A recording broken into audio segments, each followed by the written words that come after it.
Hello.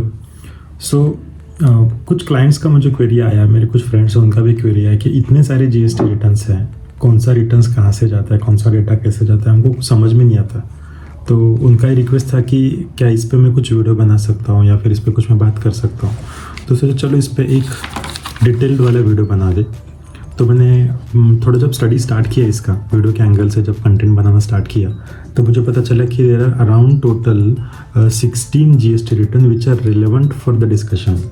Relevant for the discussion मतलब उसके अलावा भी और है, बट हम सिर्फ ये 16 देखेंगे जो अपने काम के हैं।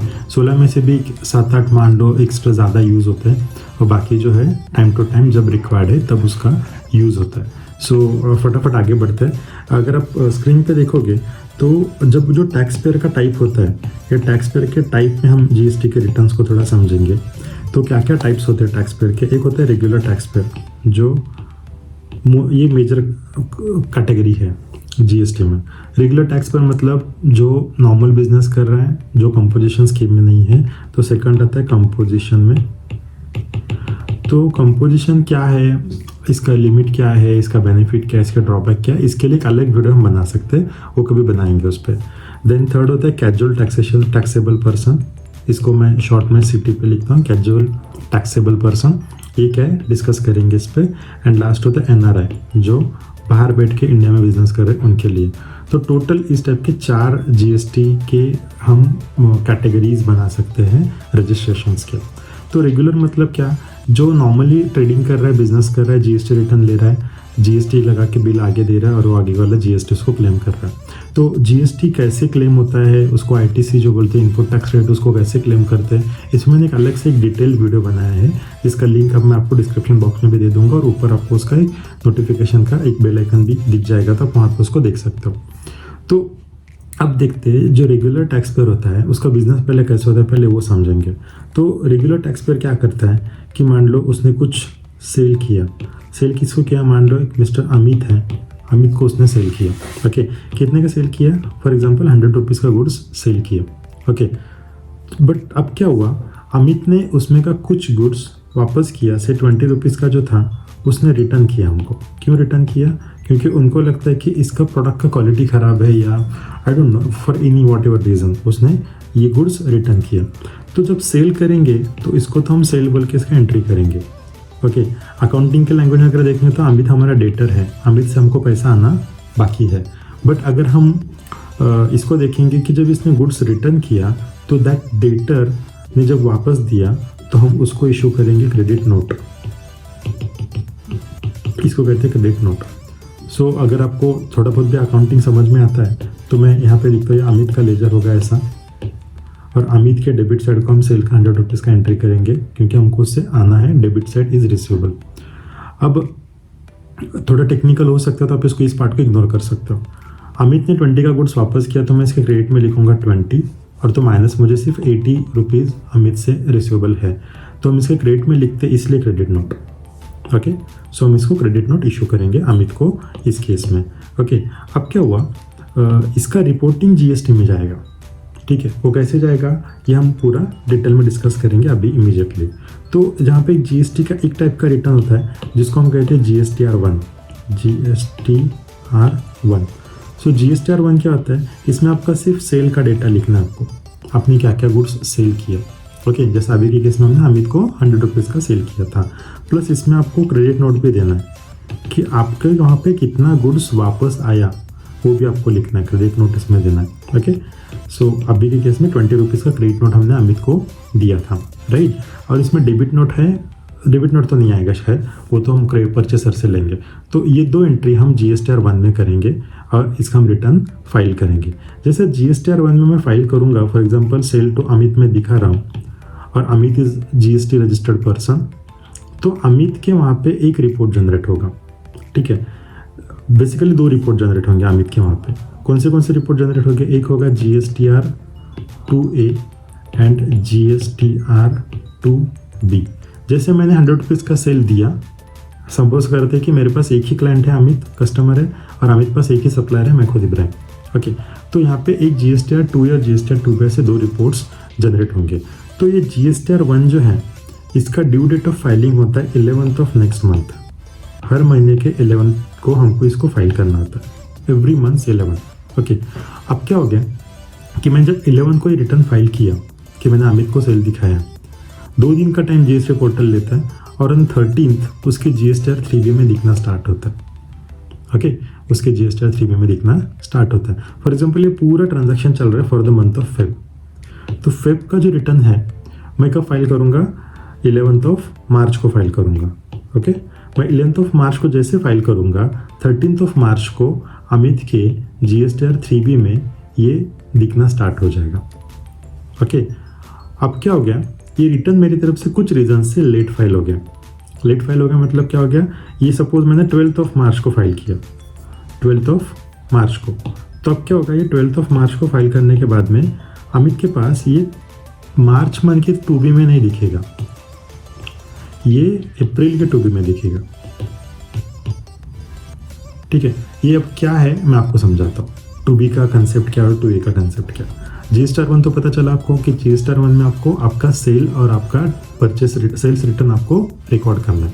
इसका ड्यू डेट है हर महीने का 11 तारीख, तो पिछला महीना खत्म हुआ, अगले महीने के 11 तारीख तक आपको फाइल करना है। 11 तारीख के बाद में फाइल कर सकते हो क्या, या डेफिनेटली फाइल कर सकते हो, और उसके ड्रॉबैक्स क्या है ये भी मैं आपको अभी एक्सप्लेन करूँगा। तो इसमें चलते कि 2 टाइप के जीएसटीआर 2 है, GSTR 2A and GSTR 2B, 2 type के रिटर्न है। तो इसमें इसका डिफरेंशिएट क्या है, तो जीएसटीआर जो 2B है ये स्टैटिक है, स्टैटिक मतलब ये फ्रीज हो जाएगा, कब होगा कैसा होगा मैं आपको बताता हूँ। और जीएसटीआर 2A जो ये डायनामिक है, डायनामिक मतलब ये चेंज होता रहेगा।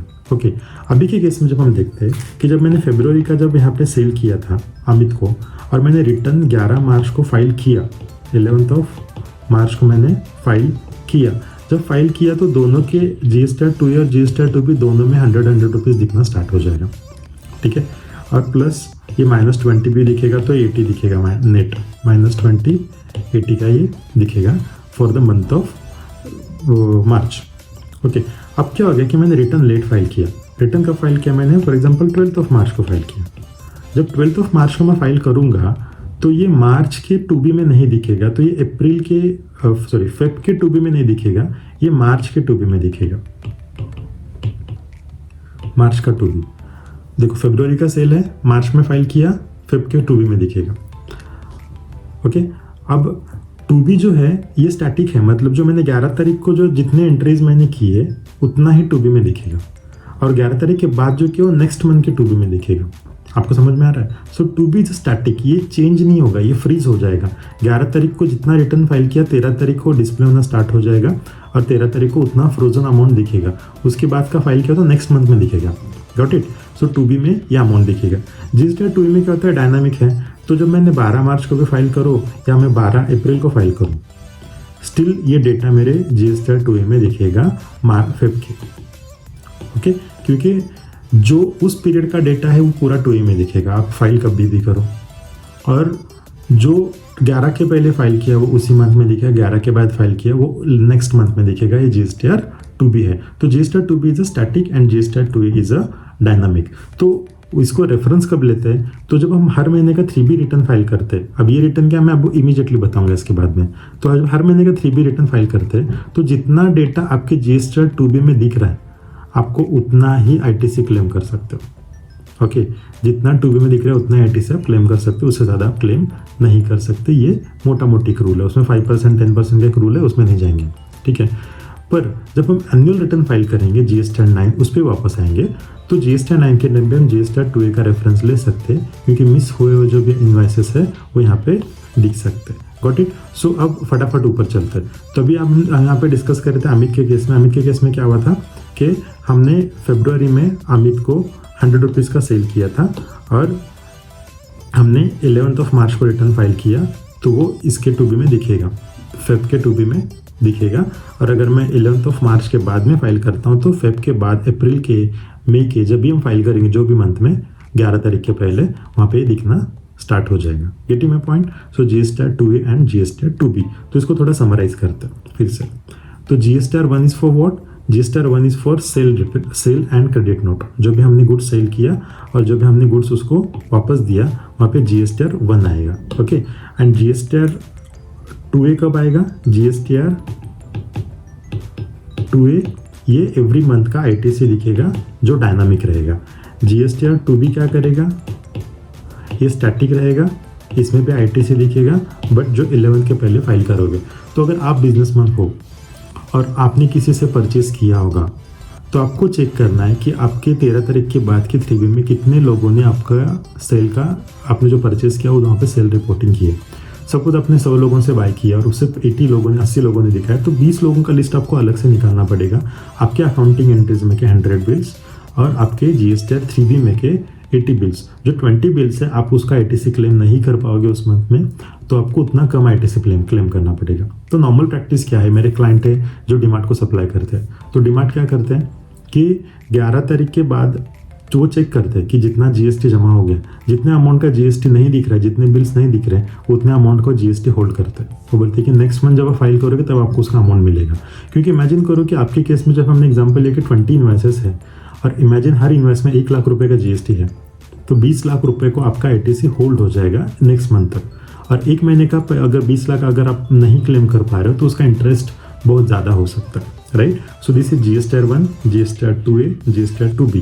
Okay, then will come to the next thing called GSTR 3B। 3B return एक होता है जो आपको हर महीने के टेंटेटिवली 20 तारीख तक फाइल करना होता है, 20th ऑफ ईच मंथ। इसमें क्या होता है कि GSTR 3B ये आपके बिजनेस का रिटर्न है। तो GSTR 3B में हम क्या दिखाएंगे, आपका सेल का अमाउंट टोटल, आपका परचेस जो ITC है वो उसमें आएगा। देन आपने जो परचेस किया, रिटर्न किया, तो रिवर्सल ऑफ ITC जो भी होगा ये इसमें आएगा। तो सेल में तो पूरा आएगा, एक्सपोर्ट किया होगा आपने तो वो आएगा। देन आपने कुछ B2B सेल किया, business to business, B2C sale किया, बिजनेस टू कस्टमर, वो आएगा इसमें। परचेस में इनएलिजिबल ITC अगर कुछ सेक्शन 17(5) है जहाँ पे आप कुछ ITC आपको अलाउड नहीं, अगर आपने वो क्लेम किया तो वो भी उसमें आ जाएगा। ओके, रिवर्सल इसमें आ जाएगा। देन अगर आपको कुछ रिवर्स चार्ज मैकेनिज्म में कुछ GST पे करना है, अगर ये चीज़ें पता नहीं तो हम इस पर एक अलग अलग वीडियोस बनाना स्टार्ट करेंगे। आप उसमें कमेंट में पूछ सकते हो कि अगर आपको RCM पे वीडियो चाहिए, 17(5) पे वीडियो चाहिए, रिवर्सल पे चाहिए GST के, तो हम उस पर अलग अलग बात कर सकते हैं। तो ये सब कुछ डेटा GSTR 3B में आ जाएगा। गेटिंग? सो GSTR 3B क्या है, ये आपके हर महीने का सेल्फ असेस्ड रिटर्न है। मतलब आपको सेल्फ दिखाना है गवर्नमेंट को, मेरा इतना सेल हुआ, इतना परचेस हुआ, मेरा इतना ओपनिंग बैलेंस था पोर्टल पे और मेरा इतना GST अभी पेएबल है। तो ये that is called self assessment. आपने खुद से असेस करना और खुद से फाइल करना है। तो दैट इज GSTR 3B जो आपको हर महीना पे करना है, ठीक है, फाइल करना है। समरी में देखते हुए फिर से GSTR 1 मैंने फाइल किया मेरे सप्लायर का, तो मेरे कस्टमर का इन्वाइस मेरे यहाँ पे से GSTR 1 में दिखा है, तो मेरे कस्टमर के GSTR 2A और GSTR 2B में ये सेल दिखेगा, मेरा सेल उसका परचेस दिखेगा। और जितना वहाँ पे दिख रहा है 2B में उतना ही ITC क्लेम कर सकते हैं, उससे ज़्यादा क्लेम नहीं कर सकते। नेक्स्ट मंथ में ये होगा कि जो अभी के 20 लोगों ने है उसमें के मान लो 15 लोगों ने नेक्स्ट मंथ में फाइल किया, तो ये 15 और नेक्स्ट मंथ के मान लो अगेन 100, तो 115 का मैं ITC ले सकता हूँ। Okay, so this is GSTR 2B जो मैक्सिमम कैप है।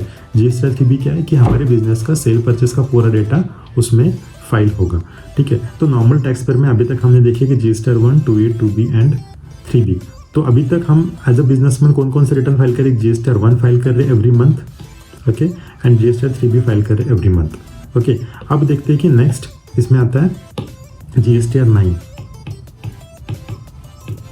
GSTR 9 is called annual return.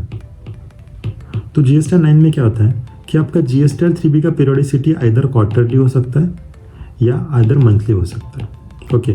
हर महीना आपने फाइल करना स्टार्ट किया।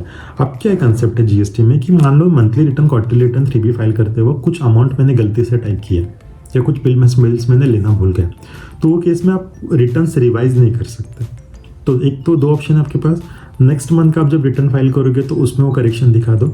जैसे 2 दिन पहले एक मेरे टैक्स कंसल्टेंट फ्रेंड है, उनका मुझे फ़ोन आया और मुझे पूछते कि अरे गलती से मैंने 2 इन्वाइसेस गलती से ज़्यादा अपलोड किए GSTR 3B में, और मैं क्या करूँ। तो मैंने कहा नेक्स्ट मंथ में उसको कम क्लेम कर दो, 2 इन्वाइसेस कम दिखा दो, पहले मिसमैच नहीं आएगा, तो मिसमैच तो डेफिनेटली आएगा। अब आपको ट्रिक बताता हूँ यहाँ पे क्या है, गवर्नमेंट क्या करता है। GSTR 1 में मान लो आपने 100 आपके सेल इन्वाइसेस थे, वो 100 सेल इन्वाइस का आपने सेल दिखाया, फॉर एग्जाम्पल 100 रुपीज़, ओके। और GSTR 3B आप जब फाइल कर रहे हो तो आउटपुट सेल जो है ये अगर 100 ही चाहिए, अगर 100 नहीं है, हमने मान लो हमने 80 दिखाया, तो गवर्नमेंट क्लियर कहते हैं कि आपने 100 का सेल तो GSTR 1 में दिखाया और 80 आप GSTR 3B में दिखाते हो। अब देखो GSTR 1 में मैंने 80 दिखाया, तो जो 20 मेरे इन्वाइसेस हैं वो मेरे कस्टमर्स को रिफ्लेक्ट नहीं होंगे। कस्टमर को रिफ्लेक्ट नहीं हो रहा मतलब उसने टूबी में ITC क्लेम नहीं कर पाएगा, और टूबी में ITC क्लेम नहीं कर पाएगा मतलब आपके ऑफिस में आके बैठेगा, बोलेगा मेरा पैसा वापस करो, राइट। इसलिए आपको 100 का सेल तो पूरा दिखाना ही दिखाना है, नो ऑप्शन, राइट।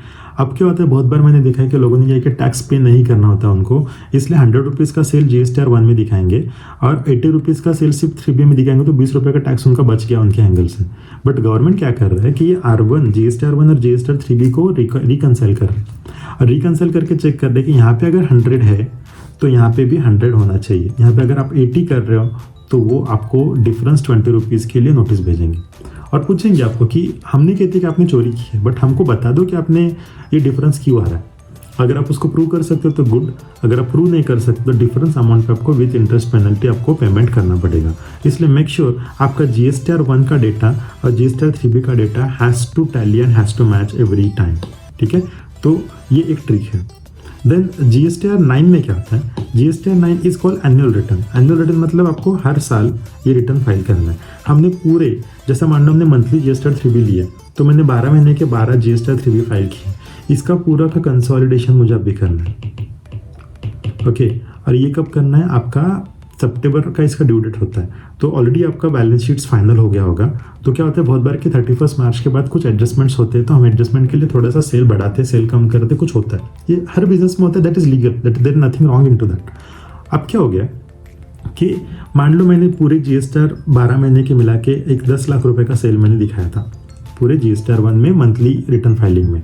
अब मुझे फाइनल एडजस्टमेंट में पता चला कि मेरा सेल एक्चुअली 11 लाख रुपीज़ का है, ठीक है। ऑलरेडी मेरा रिटर्न मार्च का रिटर्न फाइल हो गया और ये मैं फाइनल एडजस्टमेंट कर रहा हूँ जून जुलाई अगस्त में कर रहा हूँ। मान लो अगस्त में मेरा बैलेंस शीट फाइनल कर रहा हूँ, ऑलरेडी मैंने मार्च तक का रिटर्न फाइल किया है, इनफैक्ट अगस्त मैंने जुलाई तक का भी रिटर्न फाइल किया है। तो अब जो 1 लाख रुपए का डिफरेंस पिछले साल का आया था मार्च तक का, तो उसको किधर एडजस्ट करना है, तो आप उसको GSTR 9 में एडजस्ट कर सकते हो, ठीक है।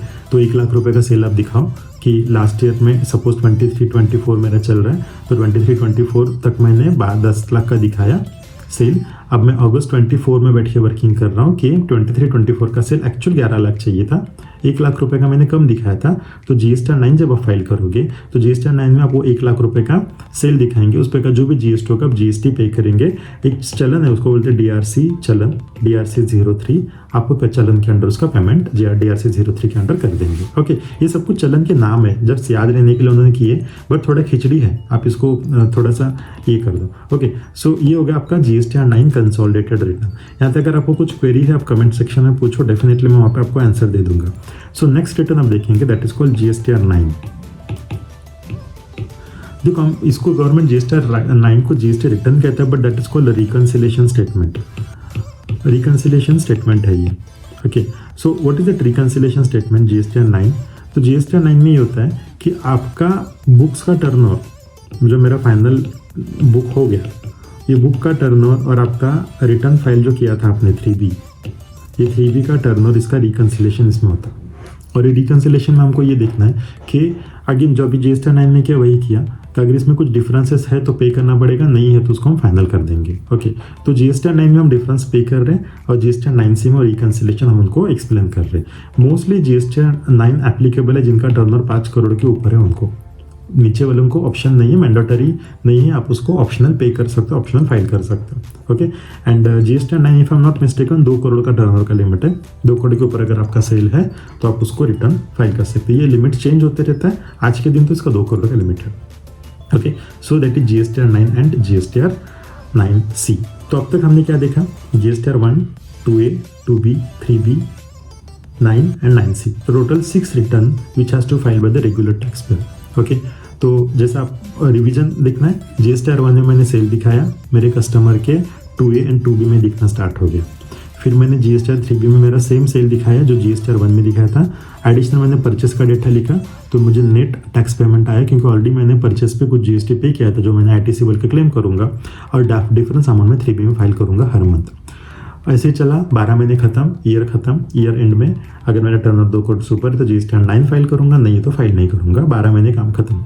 अब बोले कि जीएसटी 9 मुझे एप्लीकेबल नहीं है और उसके बाद मेरा टर्नओवर बढ़ेगा तो क्या करूंगा। तो जैसे अभी हमने देखा कि अगस्त में आपको पता चला कि 1 लाख से आपका सेल बढ़ा है, तो अब जीएसटीआर आपको जब अगस्त का जीएसटीआर 3B फाइल करोगे तो 1 लाख रुपए एडिशनल सेल दिखा सकते हो, ठीक है, और आप उस रिटर्न को फाइल कर सकते हो। ओके, मेक श्योर करना है आपको कि जीएसटीआर 1 एंड 3B में डिफरेंस नहीं होना चाहिए। और जीएसटीआर 2A जो आप एनुअल मैचिंग करोगे, जीएसटीआर 2A और 3B में हमने जो आईटीसी क्लेम किया है, 3B में तो आईटीसी क्लेम करेंगे, तो ये आईटीसी 3B का और ये जीएसटीआर 2A में का आईटीसी दोनों में डिफरेंस नहीं होना चाहिए। तो आपको ये एनुअल एक्सरसाइज करनी पड़ेगी। ओके, और जीएसटीआर 2 में आपको आपका डेबिट नोट, क्रेडिट नोट सब दिखेगा। आपको चेक करना है कि अगर कोई पार्टी ने आपका जीएसटी रिवर्स किया होगा तो आपको अभी परचेस में जीएसटी रिवर्स करना पड़ेगा। वो आपको हर मंथ आपका 2B या 2A ओपन करके डाउनलोड करके चेक करना पड़ेगा। Okay, so these are the returns related to regular tax payer. Now will come to the composition tax payer. Composition में गवर्नमेंट ने क्या ऑप्शन दिया था, वेरी शॉर्ट में बताते कि जो छोटे बिजनेसमैन है उनको जीएसटी में आना है तो वो लोगों के लिए कंपोजिशन स्कीम लाया था। जो export out of state sale नहीं कर रहे, जिनका टर्नओवर 1.5 करोड़ के नीचे है अगर आप ट्रेडर हो, और 50 लाख से नीचे अगर आप सर्विस प्रोवाइडर हो। सो कंपोजिशन का बेसिक लिमिट क्या है, 1.5 करोड़ अगर आप ट्रेडर हो एंड 50 लाख अगर आप सर्विस प्रोवाइडर हो। इससे नीचे आपका टर्नओवर चाहिए, इसके ऊपर अगर आप कंपोजिशन टैक्सेबल के लिए एप्लीकेबल नहीं हो तो आपको आईटीसी नहीं मिलेगा। आपने कम रेट में, जैसा सर्विस प्रोवाइडर है तो वो 6% जीएसटी लगेगा, कंपोजिशन वाला है तो 1% या 3% है वो लगा के सेल करेगा। और जो सप्लायर परचेसर है उसको इसका आईटीसी नहीं मिलेगा। Okay, so this is composition small player के लिए आता है। जैसे अभी किसके लिए आता है, फॉर एग्जांपल मेरे पास एक क्लाइंट है, वो बोलते हैं कि मैं कार वॉश का काम करता हूँ। कार वॉश क्या करते हैं, वो सोसाइटी में जाके उनका एक बड़े छोटा सा टैंकर है उनके पास, वो छोटा सा टैंकर और उसमें स्प्रिंकलर और मशीन वगैरह कुछ उन्होंने सेट किया उस पर, और वो सोसाइटी में जाके बात करते हैं कि आपके पास कार है पार्किंग में तो हम धोके देंगे सुबह सुबह और पर कार मेरा इतना इतना चार्जेस होगा। अब उनका टर्नओवर 20 लाख के ऊपर गया। ओके, तो उनको जीएसटी आएगा नॉर्मल टैक्स पेयर बोल के। अगर नॉर्मल टैक्स पेयर में आएगा तो उसको 18% जीएसटी आएगा। तो इमेजिन अगर वो एक कार धोने का 1000 रुपये ले रहे हैं और उनको बोल रहे हैं कि आपको वापस 180 रुपये जीएसटी पे करना है, तो कस्टमर विल नॉट पे। तो वो केस में लोग क्या कर सकते हैं, कंपोजिशन में जा सकते हैं जहाँ पे उनको मिनिमम जीएसटी आ सकता है। सो इस टाइप के लोगों के लिए composition is applicable and it is good for them. Okay, अब कंपोजिशन में आपको क्या करना है, एवरी क्वार्टर आपको मंथली नहीं फाइल करना है, एक CMP 08 नाम से कंपोजिशन टैक्सेबल का एक रिटर्न आता है। कुछ नहीं लिखना है इसमें, आपको सिर्फ आपका सेल अमाउंट लिखना है, जीएसटी अमाउंट लिखना है, पे करना है। Now literally it will take not less than 5 minutes. Okay, अगर आपके पास अकाउंटिंग का डेटा रेडी है अच्छे तरीके से है तो CMP 08 आपको हर क्वार्टर पे करना है, फाइल करना है इन कंपोजिशन सप्लाई। एंड एक है जो आपको GSTR 4 जो है, GSTR 4 आपको एनुअली फाइल करना है। जैसे हमने यहाँ पे GSTR 9 फाइल किया था in case of normal supplier, composition आपको GSTR 4 फाइल करना है।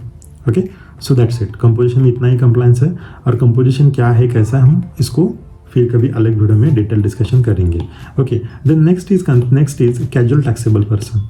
ये कैजुअल टैक्सेबल पर्सन बहुत इंटरेस्टिंग चीज़ है। मेरे पास ऐसा क्लाइंट कोई आया नहीं, मेरे पास एक था, मैं उसको रिकमेंड किया बट वो गया नहीं कभी उसमें। सो कैजुअल टैक्सेबल पर्सन क्या होता है कि जो लोग परमानेंट एस्टेब्लिशमेंट नहीं है। ओके, जैसे अभी सपोज जैसे मेरा CA का ऑफिस है तो मेरा खुद का एक फिक्स प्लेस है, फिक्स एरिया में वहाँ से सर्विस प्रोवाइड कर रहा हूँ, तो मैं रेगुलर या कंपोजिशन में रजिस्ट्रेशन लेके बिजनेस करूँगा। कोई ट्रेडर है तो वो करेगा, फॉर एग्जांपल डिमार्ट है तो डिमार्ट हर जगह है, फिक्स है। अब कुछ लोग ऐसे कि जो कुछ टाइम के लिए कुछ जगह जाके बिजनेस करते, फिर वहाँ से दूसरी तरफ जाते, फिर वहाँ पे कुछ दिन तक करते, फिर दूसरी तरफ जाते, तीसरी तरफ करते। गेस कर सकते हो ऐसे कोई बिजनेसेस है? अगर गेस कर पा रहे हो तो डेफिनेटली कमेंट में लिखना। तो उन लोगों के लिए एप्लीकेबल है। मैं आपको एग्जांपल देता हूँ अगर आपका गेस वर्क हुआ होगा तो। एक तो होता है कि जो एग्जीबिशन वाले होते हैं, जो बड़े बड़े एग्जीबिशंस लगाते हैं, 1-2 महीने 3 महीने वहाँ पे रुकते हैं और निकल जाते हैं। ओके, तो जीएसटी में बेसिक लिमिट है आपका, अगर 40 लाख से ऊपर आपका टर्नओवर होता है तो आपको ट्रेडिंग में आपको जीएसटी लेना कंपलसरी है। तो इनका 40 लाख अगर होता है तो they will come under that. But ये तो बोलेंगे हम तो भटकते रहते हैं, कभी इधर कभी उधर, कभी उधर कभी उधर, राइट। तो हम कौन से स्टेट में नंबर लें, क्योंकि आपके तो अलग अलग स्टेट का अलग अलग जीएसटी है। तो उसमें गवर्नमेंट ने कहा कि इसको CTP कैजुअल टैक्सेबल पर्सन आप ले सकते हो। और एक बहुत इंटरेस्टिंग आपको याद आएगा, सर्कस में, सर्कस भी तो वही करता है, यहाँ से वहाँ जाता है, बिजनेस करता है, निकलता है। आपको नहीं लगता सर्कस वाला 40 लाख से ज़्यादा कमा रहा है, 20 लाख से ज़्यादा कमा रहा है, क्योंकि सर्कस है सर्विस प्रोवाइडर, ट्रेडिंग नहीं कर रहे कुछ, तो डेफिनेटली कर रहा है। तो 40 लाख के ऊपर सर्कस वालों को भी जीएसटी एप्लीकेबल है। और एक होता है जो आपका फन फेयर वाले होते हैं, आप जब देखते हो गणपति फेस्टिवल होता है या फिर कुछ होली रहता है, अभी तो क्रिसमस और इसमें भी आ रहे हैं कि ये लोग एक बड़ा सा ग्राउंड ले रहे हैं, वहाँ पे बहुत सारे अम्यूजमेंट गेम्स रख रहे हैं। और तो मेरे पास एक ऐसे क्लाइंट है मेरे सांगली ऑफिस में, तो उनका मैंने देखा था कि एक बड़े ऐसे 5-6 ट्रक भर भर के वो शिफ्ट होते रहते हैं एक जगह से दूसरी जगह। एक बड़े बड़े इक्विपमेंट्स है, एक झूला 40 लाख का है, एक झूला 50 लाख का, इस टाइप के। तो they people come under casual taxable person. अब ये कैजुअल टैक्सेबल पर्सन का कंसेप्ट क्या है कि इनको जो स्टेट में जा रहे हो आप वहाँ पे रजिस्ट्रेशन करना है। रजिस्ट्रेशन करने के बाद गवर्नमेंट को एडवांस में जीएसटी पे करना है। एजम्पशन करेगी कि मुझे लगता है कि ये स्टेट में मेरा 10 लाख का बिजनेस होगा, तो 10 लाख पे फॉर एग्जांपल 2 लाख मेरा जीएसटी आ रहा है, तो 2 लाख पे कर दिया मैंने। और जब उसका टाइम खत्म होगा तो गवर्नमेंट को फिर से फाइनल रिटर्न फाइल करना है कि 2 लाख मैंने भरा था, 2,20,000 मेरा जीएसटी आएगा, 20,000 ले लो, मेरा नंबर कैंसिल कर दो। और कैंसिल होगा नहीं मतलब ड्यूरेशन ही उतना होगा उसमें। That's what is called casual taxable person. और अगर डिफरेंस है कि मेरा 2 लाख मैंने पे किया था, 1,80,000 हो गया, तो मेरा ऊपर का पैसा वापस कर दो, तो that is called casual taxable person. तो कैजुअल टैक्सेबल पर्सन के लिए है GSTR4। उनको GSTR4 फाइल करना है जब उनका एक्टिविटी कंप्लीट होगा तब। ओके, एंड लास्ट है NRI के लिए जो बाहर बैठ के बिजनेस कर रहे हैं उनके लिए GSTR5 एप्लीकेबल है। ये ज़्यादा इंपॉर्टेंट नहीं, ज़्यादा इसका डिस्कशन करने मतलब नहीं। ठीक है, तो मोटा मोटी अगर हम देखते हैं तो रेगुलर में क्या आएगा, GSTR1, 2A, 2B, 3B, 9 and 9C, ये रेगुलर का है जो मेजर कंप्लायंस वाला है। देन कंपोजिशन में क्या आ गया, GSTR4 and CMP 08। Casual taxable person के लिए GSTR4 आ गया एंड NRI के लिए GSTR5। तो ये कितने हो गया अभी टोटल, ये 6, 7, 8, 9, 10 हो गए, राइट। मैंने तो कहा आपको 16 की बात किया था, तो 6 का तो प्रॉमिस पूरा करना पड़ेगा, राइट। आगे के तो आगे के जो 6 है ना, जो इतने इंपॉर्टेंट नहीं है, वो depending upon the client and customers वो आते रहता है। यहाँ पे concept call ISD, input service distributor, एक ISD नाम का कंसेप्ट है। तो ISD में क्या होता है, जैसे हम एग्जांपल लेते हैं डीमार्ट का ही। ओके, तो डीमार्ट क्या कर रहा है, आई डोंट नो कि वो लोग कर कैसे रहे, बट मुझे लगता है ये होना चाहिए डेली। सेंट्रलाइज परचेस होता है बहुत बार, सेंट्रलाइज परचेस के उनके अलग अलग स्टोर हैं, अलग अलग स्टोर का परचेस का ऑर्डर कंपनी को जाता होगा और कंपनी उसको सप्लाई करता होगा, that is one thing. Okay, और ईयर में क्या होता है कि फिर एक डीमार्ट की तरफ से, एक डीमार्ट कस्टमर है, सपोज हिंदुस्तान यूनिलीवर है जो लक्स साबुन बेचता है, तो उनको एक डीमार्ट के 200 आउटलेट में से 300 करोड़ का बिजनेस मिला, तो वो उनको डिस्काउंट देकर करेगा, वो दूर उसकी बात है। ओके, दूसरा क्या होता है कि कुछ चीज़ें उनको कॉमन लेने पड़ते हैं। फॉर एग्जांपल डीमार्ट के केस में ऑडिटर उनका कॉमन होगा, राइट। जो सपोज डीमार्ट का हेड ऑफिस बॉम्बे में है, तो बॉम्बे में बैठ के उनको ऑडिट कर रहे हैं, देन वो अलग अलग ब्रांचेस में जाके ऑडिट कर रहे हैं।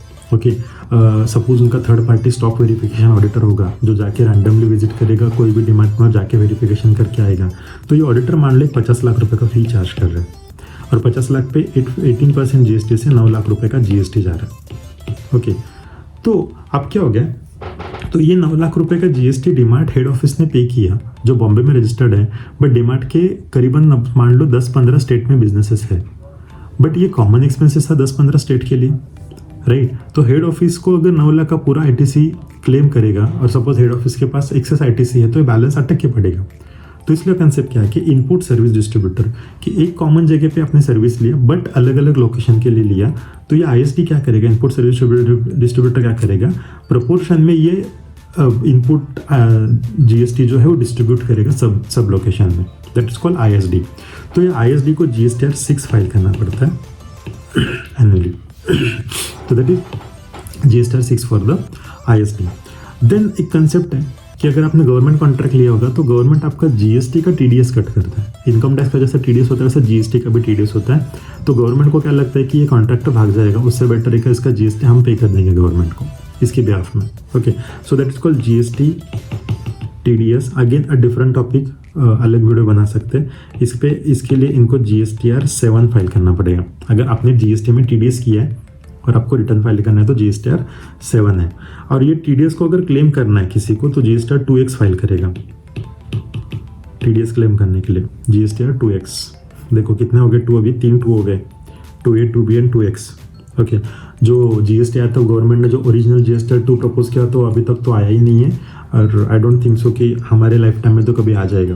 ओके, देन अगर आप ई कॉमर्स ऑपरेटर हो, ई कॉमर्स ऑपरेटर कौन होता है? अमेजोन, फ्लिपकार्ट, मिंत्रा, ये सब लोग हैं, इनके लिए आएगा GSTR 8। Okay, e commerce operator के लिए आएगा GSTR 8। हाँ, ये इंपॉर्टेंट है। GSTR 10, GSTR 10 is called final return. Final return, जो आप कंपनी में जॉब छोड़ते हो तो फुल एंड फाइनल सेटलमेंट होता है ना, तो वैसा फाइनल रिटर्न है। अगर आप GST नंबर कैंसिल करना चाहते हो बाय एनी रीज़न, तो आपको GSTR 10 फाइल करना है। तो GSTR 10 फाइल करके क्या बताना है कि मेरा टोटल अभी तक का फाइनली इतना लायबिलिटी है, मैंने इतना ITC क्लेम किया था, इतना मेरे पास स्टॉक बाकी है, तो स्टॉक का रिवर्स करना पड़ेगा ITC, क्योंकि गवर्नमेंट के क्रेडिट लेजर में बैलेंस दिखेगा, या फिर आपने यूज़ किया होगा तो उसका ITC पे करना पड़ेगा। ये GSTR 10 फाइनल रिटर्न में आपको क्लेम करना है। तो जब आप GST कैंसिलेशन के लिए एप्लीकेशन करोगे, तो आप अगर आपने प्लेन एप्लीकेशन किया तो गवर्नमेंट ऑफिसर का क्वेरी आ जाएगा कि GSTR 10 फाइल करो, फाइनल रिटर्न फाइल करो।